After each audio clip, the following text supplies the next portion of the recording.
I stood in the back of the chapel, watching my own family pretend I didn't exist. My father's funeral. And not a single person had looked at me since I walked in. Not my mother. Not my brother. Not even my aunt, who used to braid my hair when I was little.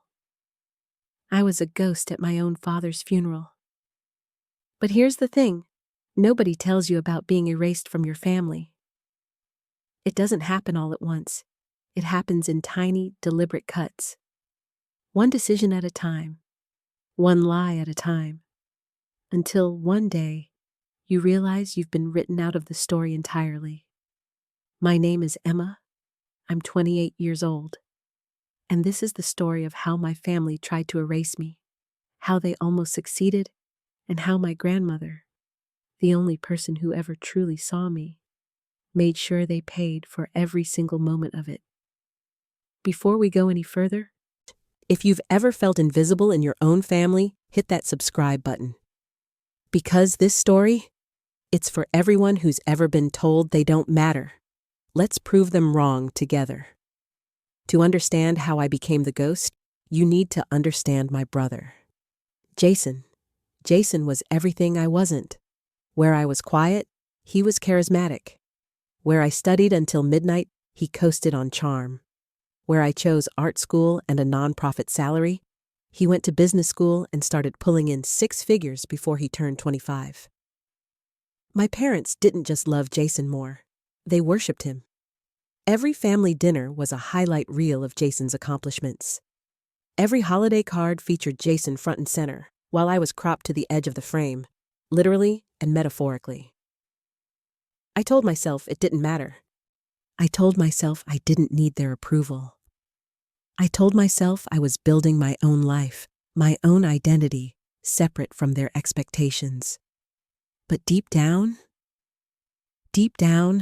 I was still that little girl trying to make her parents look at her the way they looked at him.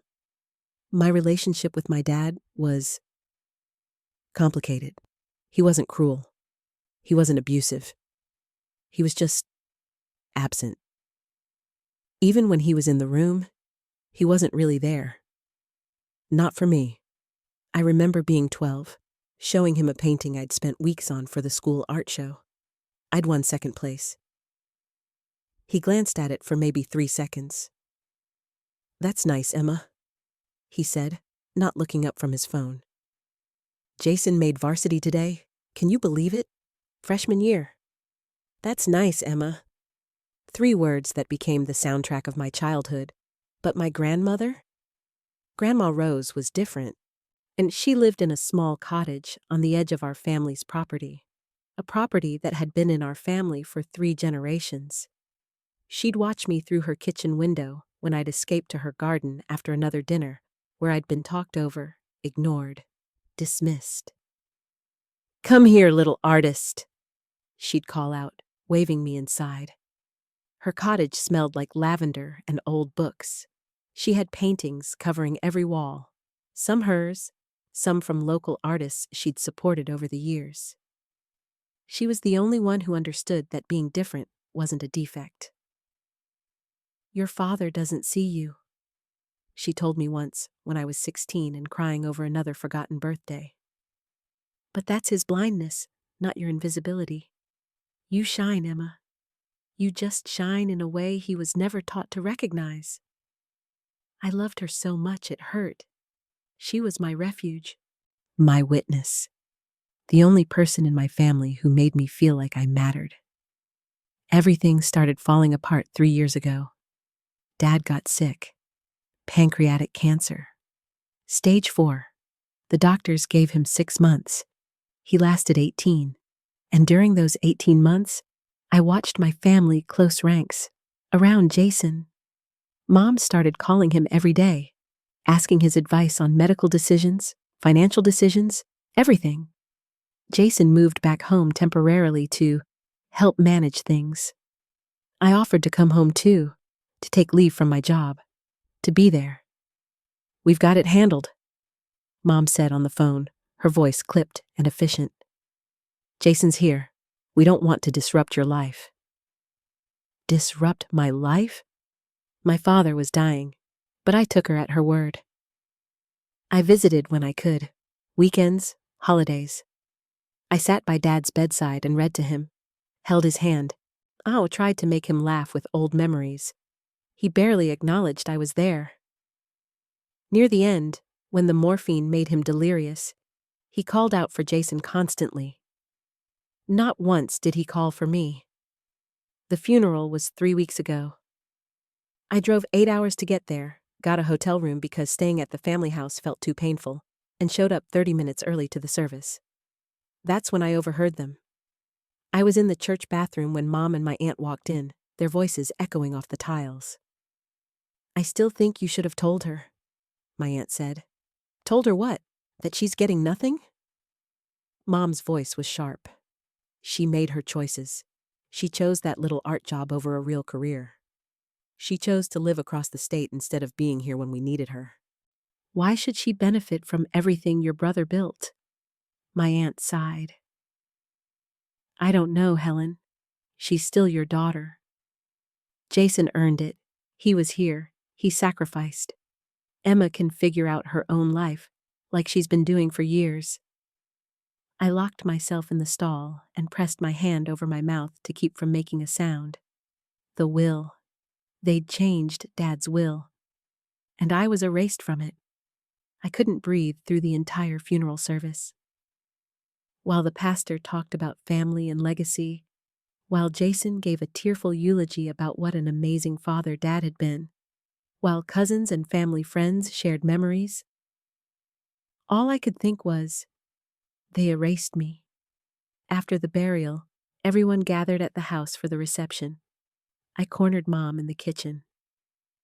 I need to talk to you, I said quietly. She was arranging cookies on a platter, her movements precise and controlled. Emma, this isn't the time. When is the time? When were you going to tell me about the will? Her hand stilled. She didn't even have the decency to look surprised that I knew. Your father made his decision, she said, still not looking at me. He wanted to ensure the family legacy was protected. Jason has been managing the family finances, the property, the business investments. It made sense to leave everything to him. Everything? My voice cracked. I'm his daughter too. You made different choices, Emma. Finally, she looked at me, and her eyes were cold. You chose to leave. You chose a career that barely pays your bills. You chose not to be here when your father was dying. You don't get to swoop in now and act like you're owed something. I offered to come home. You told me you had it handled. Because you would have been in the way. Jason knew what needed to be done. You would have just complicated things with your emotions and your art therapy nonsense. Every word was a knife. You're my mother, I whispered. And you're 28 years old. Act like it. Your father's estate is settled. Jason is taking over the family property. You should be grateful he's agreed to let you keep your grandmother's old cottage. Grateful? Many children get nothing, Emma. At least you'll have a place to visit when you come home for holidays. She picked up the cookie platter and walked out, leaving me standing there, shaking. I found Jason outside, accepting condolences from neighbors. The golden child. The heir. The one who mattered. Can I talk to you? I said. He excused himself from the conversation and walked with me to the edge of the property near Grandma Rose's cottage. I know about the will, I said. He had the grace to look uncomfortable. Emma? Did you know? While he was alive, did you know he was cutting me out? Jason ran a hand through his hair. It wasn't like that. What was it like? He was sick, confused. Mom and I were handling everything, the medical bills, the business accounts, the property taxes. It was overwhelming, and he wanted to make sure everything stayed in the family, stayed protected. I am family. You left. His voice rose, frustrated.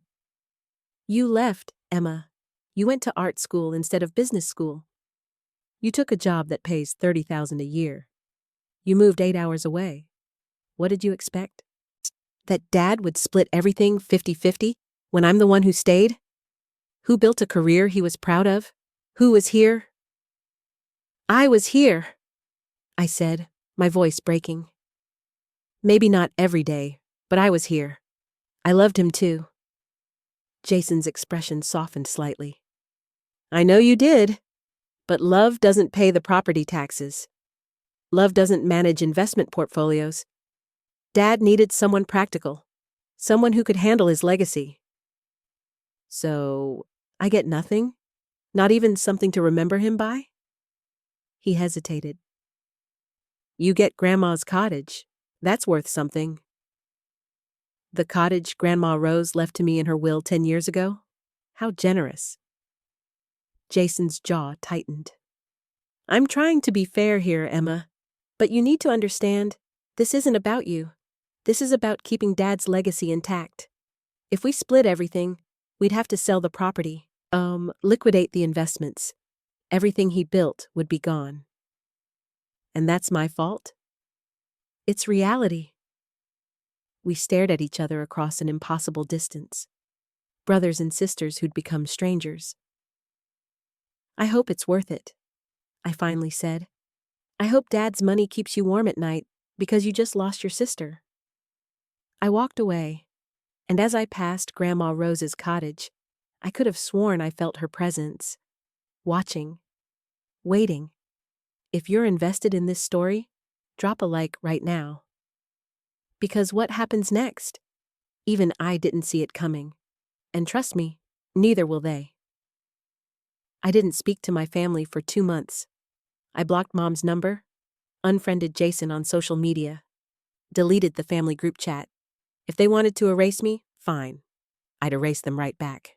And I threw myself into work. My art therapy nonsense that apparently wasn't a real career. I worked with at-risk teens, helping them process trauma through painting and sculpture. It wasn't glamorous. It wasn't lucrative. But it mattered. And for the first time in my life, I stopped trying to prove my worth to people who would never see it. Then, on a Tuesday in October, I got a letter. Not an email. An actual letter, thick and cream-colored, with a return address from a law firm I didn't recognize. Whitmore and Associates, estate planning attorneys. My hands shook as I opened it. Dear Ms. Emma Catherine Morrison, we are writing to inform you that you have been named as a beneficiary in the estate of Rose Margaret Morrison, deceased. As per the instructions left by Mrs. Morrison, the reading of her final will and testament will take place on November 3rd at our offices. I read it 3 times. Grandma Rose had died 7 years ago. Her will had been read years ago when I was still in college. She'd left me her cottage and a small savings account that paid for my last year of tuition. Why was I getting a letter about her estate now? I called the law firm.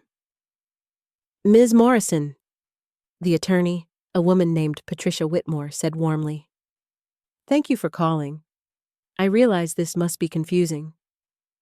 That's an understatement. My grandmother died 7 years ago. Yes, she did. However, she left very specific instructions regarding a secondary will, one that was to remain sealed until certain conditions were met. What conditions? I'm not at liberty to discuss that over the phone, but I can tell you that those conditions have now been met and you need to be present for the reading, as does your mother and brother. My stomach dropped. They know about this? They received letters yesterday? Of course they did. Ms. Morrison, I'll be frank with you, Patricia said. I've been handling your grandmother's affairs for 15 years. She was one of the most intelligent, strategic women I've ever known, and she loved you very much. I think you should be here. November 3rd. I drove to Whitmore and Associates with my stomach in knots. The office was in the same town where I grew up, in a historic building downtown. The waiting room was all dark wood and leather chairs, and sitting in two of those chairs, looking equally confused and annoyed, were Mom and Jason. They both stiffened when I walked in. "Emma?" Mom said coldly. "Helen," I replied, just as cold. Jason wouldn't meet my eyes. We sat in hostile silence until Patricia emerged from her office. "Thank you all for coming," she said. "Please, follow me." Patricia's office was lined with bookshelves and legal volumes.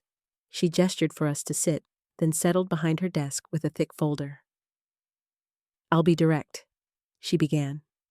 "Rose Morrison came to me 12 years ago with unusual instructions.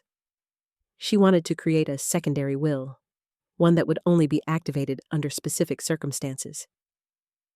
"What circumstances?" Jason asked.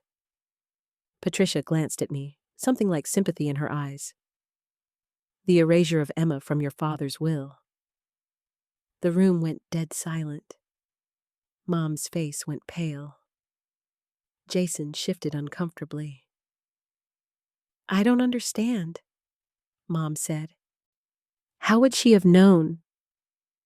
"Because she knew your family," Patricia said simply. "She knew the patterns. She knew how Emma was treated, and she wanted to ensure that if the worst happened, if Emma was written out of her father's estate, there would be consequences." My heart was pounding. "What kind of consequences?" Patricia opened the folder and pulled out a document. Rose Morrison was a very wealthy woman, more wealthy than most people realized. Over her lifetime, she made very shrewd investments in real estate, in local businesses, in art that has since appreciated significantly in value. At the time of her death, her estate was worth approximately $3.2 million. I felt like the floor dropped out from under me. Jason leaned forward. "Wait, 3.2 million? But when her will was read 7 years ago, Emma only got the cottage and maybe 50,000. "That was the primary will," Patricia said. "The one for public consumption. The one that would apply if Emma was treated fairly by your family." She pulled out another document. "This is the secondary will. The one that activates if Emma was disinherited from her father's estate." She slid it across the desk. I picked it up with trembling hands and read, "If my granddaughter Emma is excluded from her father's will, partially or completely, then the following distribution shall take effect. The cottage and surrounding 5 acres. To Emma. All investment portfolios and accounts. To Emma. The Morrison family property, currently occupied by Helen Morrison. To Emma. All artwork, jewelry, and personal items. To Emma. A trust fund of $500,000 for Emma's future children or charitable work. To Helen Morrison. A single dollar and this note. You raised one child and erased the other. May you live with that choice. To Jason Morrison. Nothing, and this note. You inherited your father's blindness. I hope wealth compensates for what you've lost." The silence was deafening. "This is insane," Mom whispered. "She can't do this." "She absolutely can," Patricia said. "And she did. The will is ironclad. I wrote it myself. It's been reviewed by 3 separate legal teams, and the conditions have been met." "What conditions?" Jason demanded. Patricia pulled out another document. "When your father's will was finalized, a copy was filed with the county. I've been monitoring it as per Rose's instructions. Emma was completely excluded from the inheritance. Therefore, this secondary will is now active." "But the family property," Mom started. "Was never technically your husband's property," Patricia interrupted. "It was Rose's. She allowed him to live there to manage it, but she never transferred the deed to him. She always planned to leave it to Emma." I couldn't breathe. The family property. The house I'd grown up in. The land that had been in our family for generations. It was mine. The cottage sat on 5 acres, Patricia continued. But the main property is an additional 40 acres. All of it goes to Emma, along with Rose's investment portfolios, which have grown considerably over the past 7 years. How much is it worth? I whispered. Conservatively, $4.8 million total. The property alone is worth $2.1 million in current market value. Jason stood up abruptly. This is bullshit. Grandma was senile at the end. She was completely sound of mind when she created this will, Patricia said firmly. We have medical documentation to prove it. Multiple psychiatric evaluations. She knew exactly what she was doing. She's punishing us for decisions Dad made. No, Patricia said. She's correcting them. Mom was shaking. We'll fight this. You can try. You'll lose, and you'll spend a fortune in legal fees doing it. Patricia's voice was calm but unyielding. Rose anticipated every possible challenge. This will is bulletproof. She turned to me. Emma, you need to make some decisions. The house is currently occupied by your mother. You have the legal right to ask her to vacate. Or you can negotiate a rental agreement, or you can sell the property. That's entirely up to you. I looked at Mom. She looked smaller suddenly, older, scared. You were going to let me have nothing, I said softly. Emma, you were going to give me a cottage that was already mine and call it generosity. You were going to let Dad's entire legacy go to Jason while I got erased. We thought it was best for the family. I am family. My voice cracked. I was always family, but you never saw me, neither of you. Jason ran his hands through his hair. Emma, come on. We can work this out. We can work it out? I laughed, but there was no humor in it. Now you want to work it out. Now that Grandma made sure I couldn't be erased? Now that I have something you want? That's not fair, he said. Fair? I stood up, my legs shaking. You want to talk about fair? You got every advantage our entire lives, every opportunity, every ounce of their pride and attention. And when Dad died, you took everything else too, and you felt entitled to it. I worked for it. So did I. Tears were streaming down my face now. I worked just as hard. I just worked at different things. Things that didn't fit Dad's definition of success. Things that didn't make me rich or impressive at dinner parties. But they mattered. They matter. Silence. Grandma Rose saw that, I said quietly. She was the only one who ever did, and she made sure that you'd finally have to see it too. I left the law office in a daze. $4.8 million. The family property. Everything they'd tried to keep from me. Grandma Rose had given it all to me.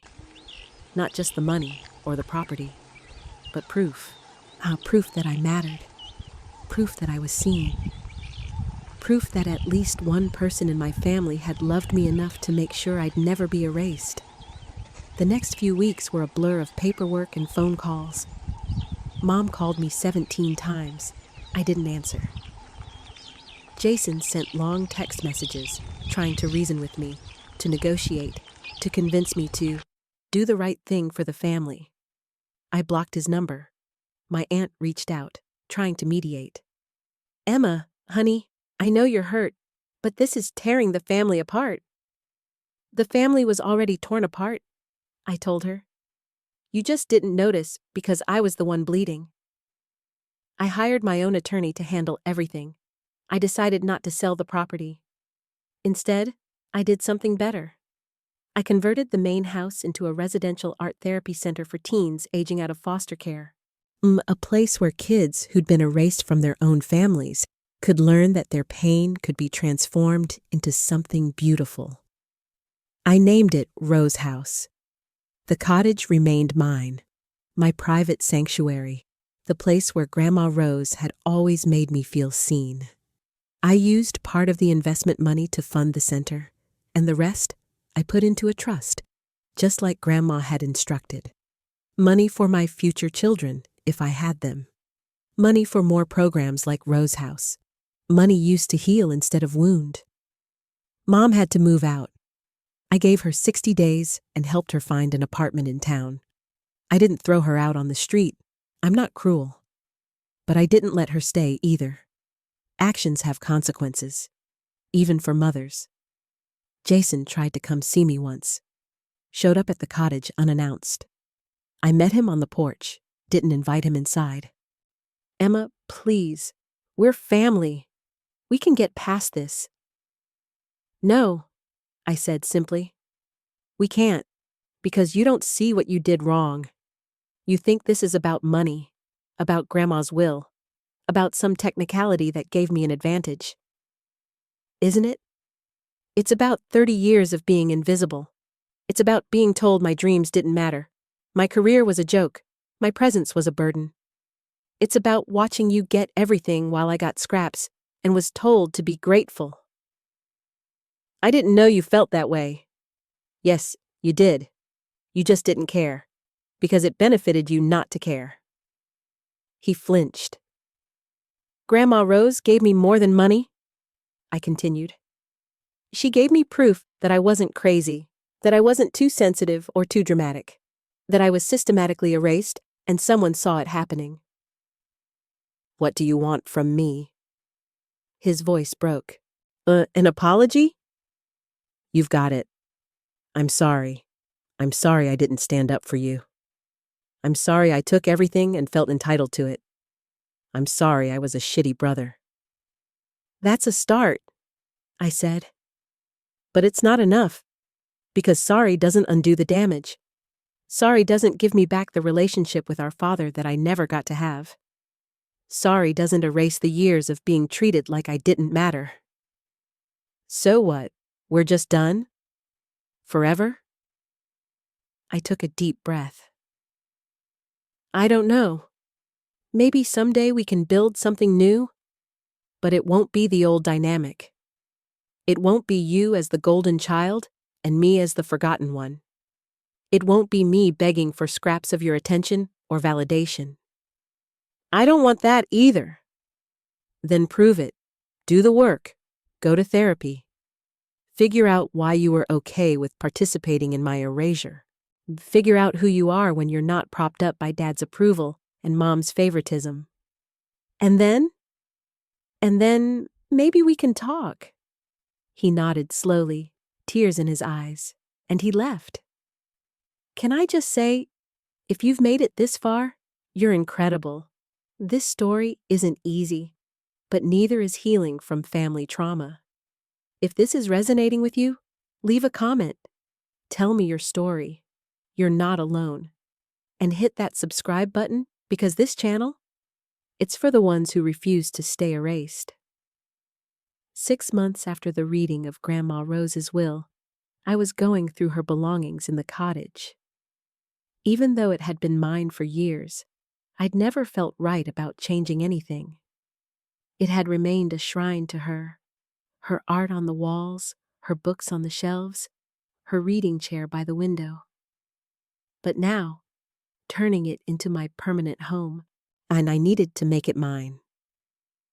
I was cleaning out her desk when I found a hidden drawer. It took me 20 minutes to figure out how to open it. There was a small wooden puzzle on the side that, when solved, released a catch. Inside was a leather journal, and a letter addressed to me. The letter was in Grandma Rose's handwriting, shaky but deliberate. My dearest Emma, if you're reading this, then my secondary will has been activated, which means the worst has happened. Your father has erased you, and your family has allowed it. I'm so sorry, my darling girl. I had hoped I was wrong. I had hoped that your father would see you before he died, that your mother would protect you, that Jason would stand up for you. But I knew them. I knew their patterns. I knew their blindness, because I lived it too. This journal belonged to my mother, your great-grandmother Elizabeth, and in it, she tells a story very similar to yours. I opened the journal with trembling hands. The entries dated back to the 1950s. Great-Grandma Elizabeth's handwriting was careful and precise. October 15th, 1957. Father changed his will today. William gets the property, the business, everything. I get nothing. Mother says it's for the best. That women don't need inheritances because we'll be taken care of by our husbands. But what if I don't want a husband? What if I want to paint? What if I want to build something of my own? No one asks what I want. No one ever asks. I read through the entire journal in one sitting. Elizabeth had been an artist too. Talented. Brilliant even. But in the 1950s, women artists weren't taken seriously. Especially not women from respectable families who were expected to marry well and produce grandchildren. Her brother William inherited everything. Elizabeth got a token trust fund and was expected to be grateful. She married young, not for love, but for escape. Had one child, Rose, my grandmother. The last entry in the journal was dated 1965. I'm dying. Breast cancer, stage 4. The doctors give me 6 months. William has become everything Father wanted. A successful businessman. A pillar of the community. He doesn't paint, doesn't create, doesn't dream. He just accumulates. I asked him to take care of Rose after I'm gone. He said he would. But I don't trust him. I see how he looks at her when she paints, when she talks about art school. I see the dismissal in his eyes. The same dismissal Father gave me. I can't leave her money. William controls everything, and he'll contest any will I try to make. But I can leave her this journal. So she knows she's not alone. So she knows other women in this family have been erased too. And so she can break the pattern. I picked up Grandma Rose's letter again, my vision blurred with tears. Elizabeth died when I was 11. I found her journal hidden in her hope chest, along with dozens of paintings she'd never shown anyone. She was brilliant, Emma. Absolutely brilliant. And the world never knew. Because her family erased her. When I read her journal, I made myself a promise. I would never let that happen again. Not to me, and not to any daughter in this family. I became an artist. I invested wisely. I built wealth quietly, carefully. I made sure I would have the power to protect future generations. And then I watched your father grow up. I saw him become William, becoming his great-uncle, dismissive of anything that didn't fit his narrow definition of success, obsessed with legacy and status and accumulation. I saw him choose Jason over you again and again, and I knew history was repeating itself. So I planned. I created the secondary will 13 years ago, after you told me you wanted to be an artist. I saw the look on your father's face when you said it, the disappointment, the dismissal. And I knew you would need protection. Emma, you are not being punished for your choices. You are not less than because you chose creativity over commerce, meaning over money, service over status. You are Elizabeth's legacy and mine. You are the pattern breaker. The money I'm leaving you isn't just money. It's power. The power to define yourself. The power to build something meaningful. The power to ensure no daughter in this family is ever erased again. Use it well. Use it wisely.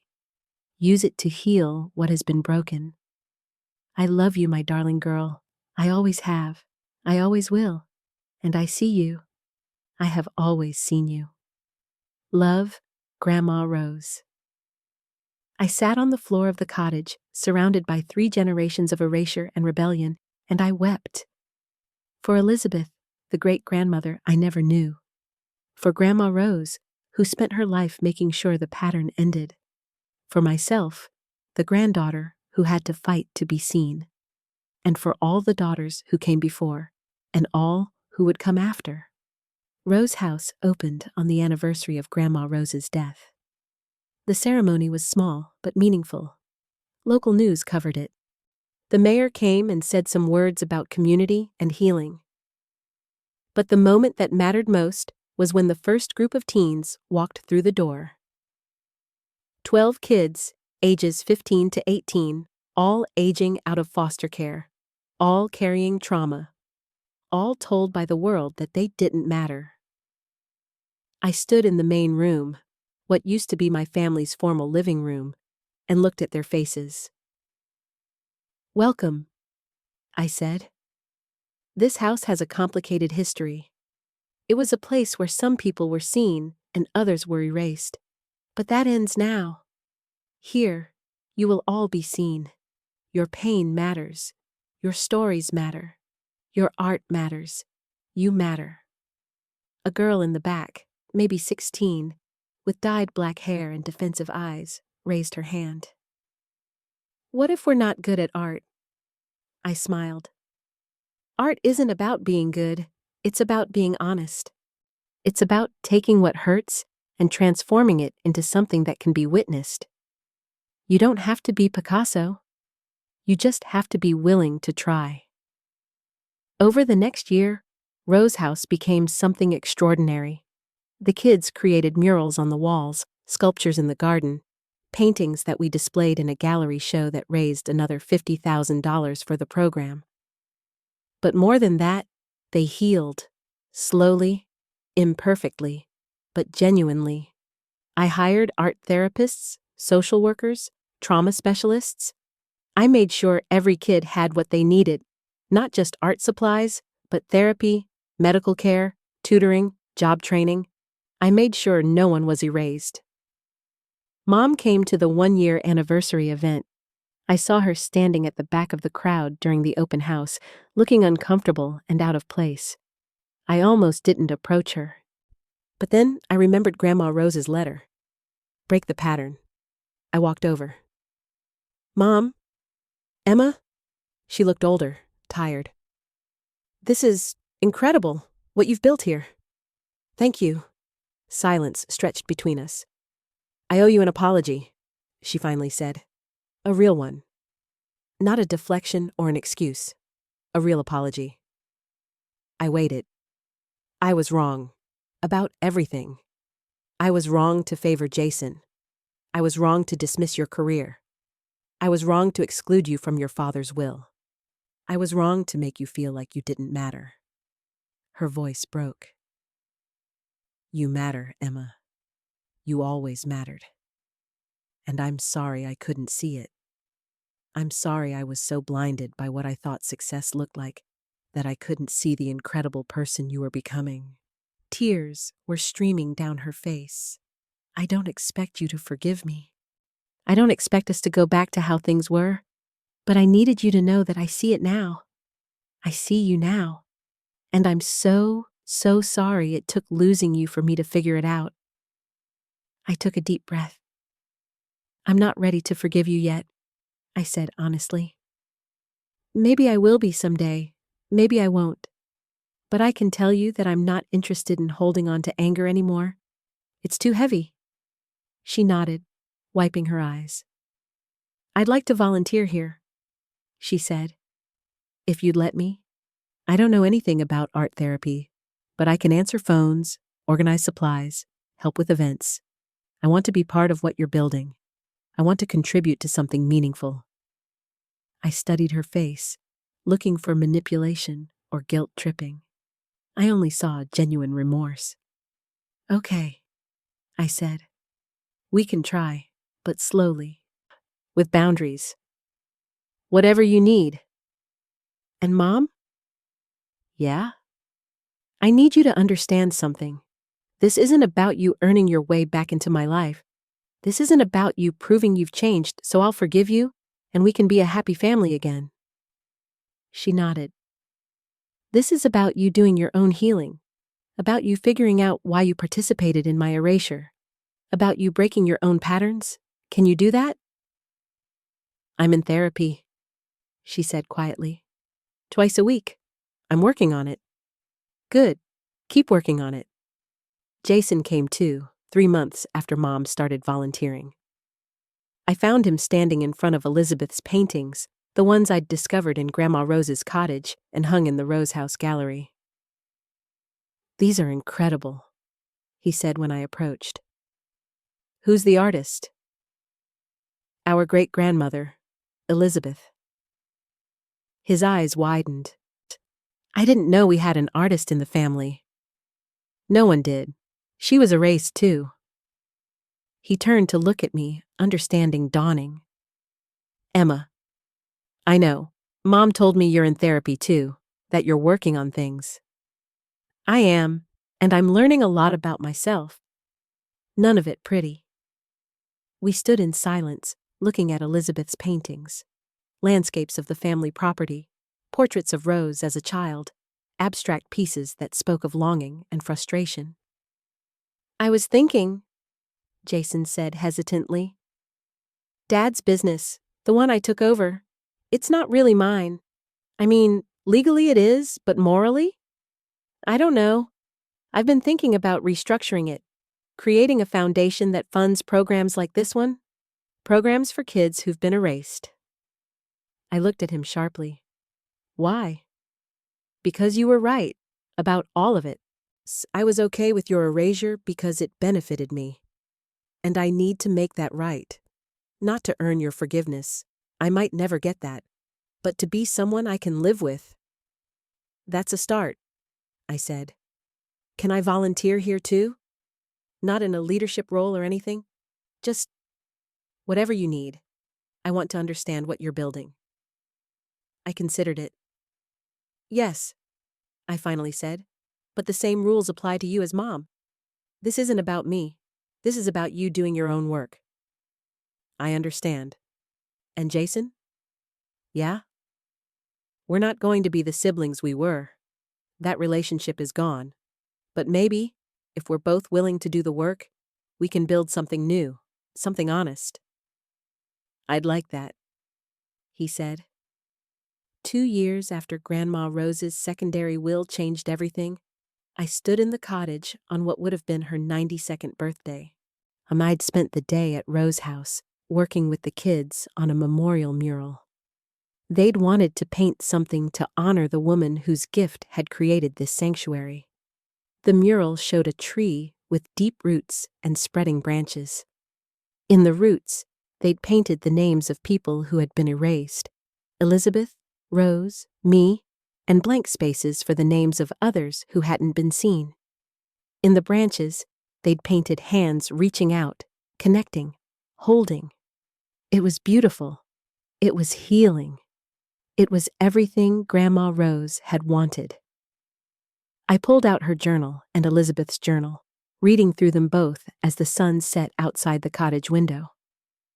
I thought about patterns and breaking them, about being seen and erasing others, about legacy and what we choose to leave behind. My phone buzzed. A text from one of the kids at Rose House, the girl with the dyed black hair who'd asked if she had to be good at art. "Thank you for seeing me. For the first time in my life, I feel like I matter." I smiled through tears. That's what it was all about.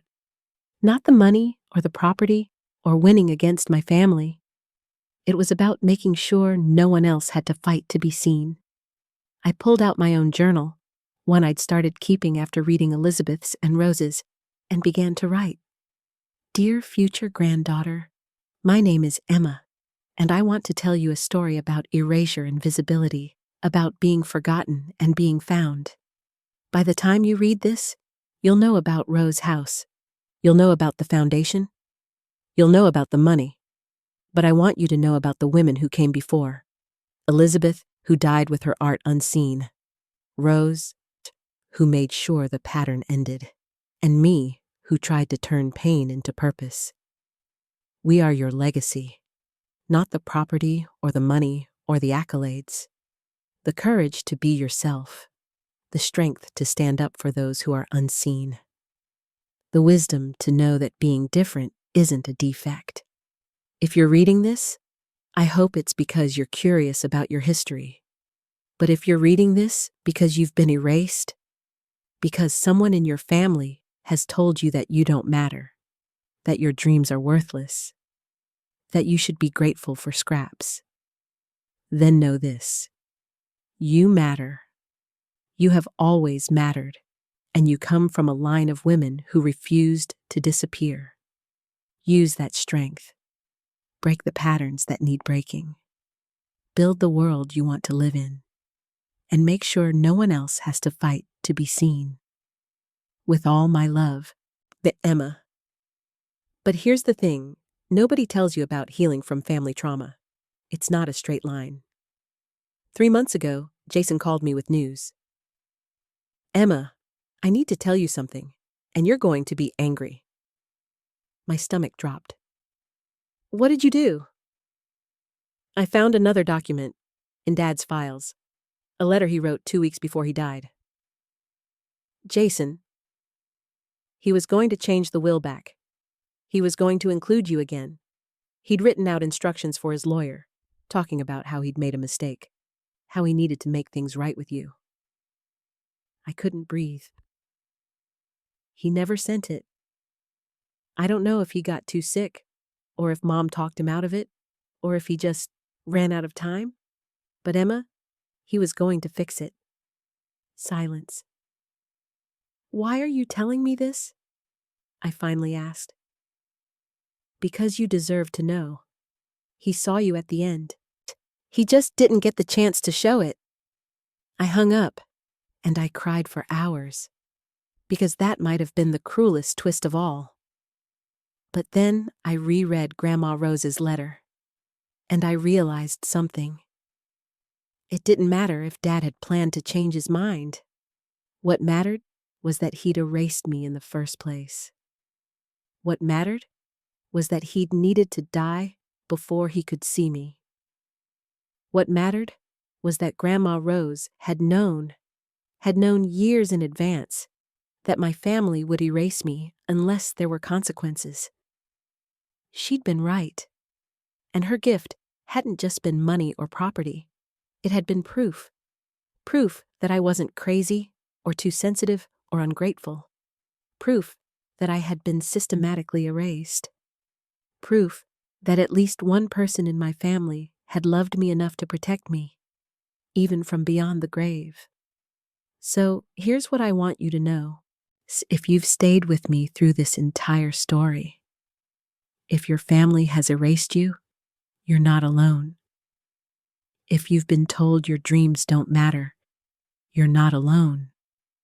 If you've spent your life trying to earn love that should have been freely given, you're not alone. You are Elizabeth, painting in secret. You are Rose, planning in silence. You are me, building something new from the ashes of family dysfunction. And you are seen. I see you. If this story meant something to you, if you saw yourself in Elizabeth, Rose, or me, do me a favor. Hit that like button so this story can reach other people who need to hear it. Subscribe to this channel because we're building a community of pattern breakers, of people who refuse to be erased.